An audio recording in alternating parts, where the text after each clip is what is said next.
Сәлем, балалар. 3-ші сынып әдебиеттік оқу 15-ші сабақ. Тақырыбы жақсы деген немене, жаман деген немене. Тақырыпты мультфильммен салыстырасың және қажетті мәліметті алып сызбаға түсіресің. Сабақ тақырыбының қалай аталып тұрғанына мән бер. Осы сұраққа сен қалай жауап бередің?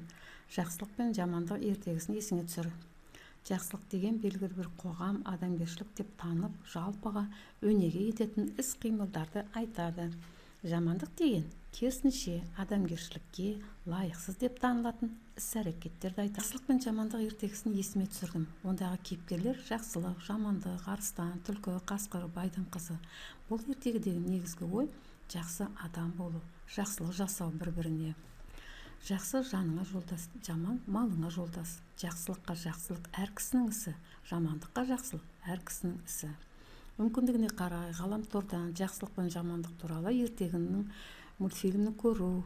Ендеше балалар, сендерге де осы ертегінің шағын мультфильм көруге болады. Мақал-мәтелді түсініп оқы, әр мақалда не туралы айтылған негізгі ойымен сәйкестендір. Анаңды Меккеге 3 қайтара арқалап барсаң да, қарызыңнан құтыла алмайсың. Яғни бұл ананы сыйлау. Туған жерде жер болмас, туған елде ел болмас. Туған жерге деген сүйіспеншілік. Алтау ала болса ауыздағы кетеді, төртеу түгел болса төбеде келеді. Бірлік, ынтымақ. Білем деп мақтанба, сенен де білгіш табылар. Мақтаншақтық. Ерді намыс өлтіреді, қоянды қамыс өлтіреді. Бұл намысшыл екен. Енді жақсы адамдарды сары жолақтағы, ал жаман жолақтағы қоңыр нәрсені айырып жазайық. Мысалы, жақсыны бірінші белгілі, сары жоқ, жақсы, адал, ақылды, зерек, ізетті, қамқор. Ал қоңыр жолақтағы ақымақ, жалқау, жан ашымайтын, жаман, тәрбиесіз, сараң, өзімшіл және өтірікшіл. Сұрақтардың әрқайсына 5 мақалмен ауызша жауап берді. Жақсы деген немене, жаман деген немене. Биікке шықсаң көзің ашылады, жақсымен сөйлесең көңілің ашылады.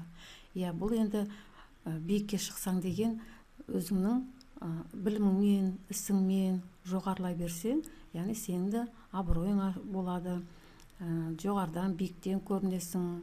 Ал жақсымен сөйлесең көңілің ашылады деген, әр уақытта жақсы адаммен сөйлесіп, жақсы ой пікір айтып, жақсы сөздер айтып, бір-біріне қолпаштап, бұл да міне үлкен жетістікке жеткенін айтады. Бір қарын майды бір құмалақ шірітеді, бір жақсы мың қолды ерітеді. Бітер істің басына, жақсы келер қасына. Жақсы болсаң, жаның көп. Жақсы адам елдің ырысы, жақсы сөз жанның тынысы. Жаман деген немене? Әркім жолдас болады амандықта, жаман тастап кетеді жамандықта. Бала, әркімнің қасында жолдас болады, бірақ оның ішінде де нақты адал дос, адал жолдас болу керек. Ал енді кей кезде болады, досың, жолдасың кішкене болсын қызғаншақтық, ол өзінің қызғанғандықтан жолда тастап кетуі мүмкін.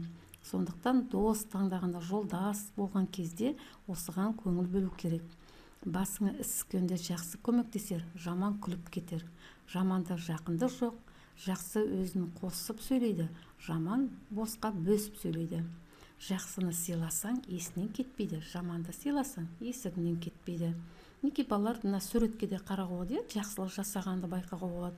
Атайды, бөтен атай болса да, оны автобустан түсіріп жатқан, мына жерде баланың әжеге көмектесіп жатқан, ал мына жерде жамандықты, яғни ағашты сындырып жатқан, немесе үлкен адамдарға орын беріп, кейбір орын бермей, кейбір балалар орын беретін балалар да бар. Балалар, бүгін біз жақсы мен жамандық туралы сөз қозғадық. Сондықтан әр уақытта жаман емес, жақсы болуға тырысыңдар, көмек беруге тырысыңдар. Осымен сабағымызды аяқтаймыз. Қазір мультфильмді көріп алыңдар. Жақсылық пен жамандық деген екі дос болыпты.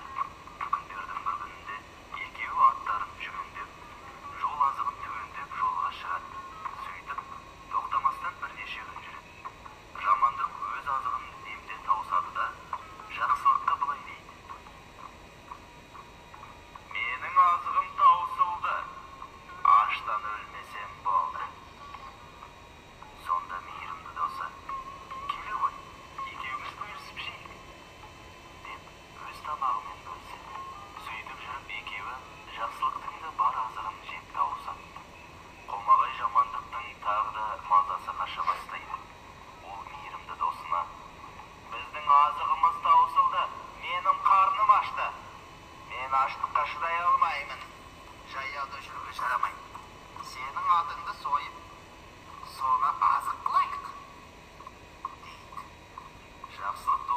жанашып атын сойып